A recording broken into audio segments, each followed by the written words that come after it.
छत्रपती संभाजीनगर इथलं चित्र मात्र काहीच अस्पष्ट आहे का? कारण महायुतीनं अजूनही इथे आपला उमेदवार घोषितच केलेला नाहीये। पण महाविकास आघाडीनं पुन्हा एकदा माजी खासदार चंद्रकांत खैरे यांच्यावर विश्वास दाखवलाय।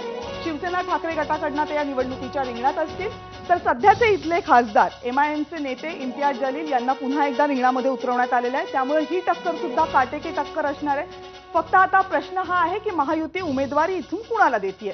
पण जरी महायुतीनं कुणालाही उमेदवारी दिली तरी एनडीए आणि इंडिया आघाडीचा विचार केला तर महायुती पिछाडीवर पडताना दिसते आणि चंद्रकांत खैरे हे आघाडीवर असलेले दिसतात।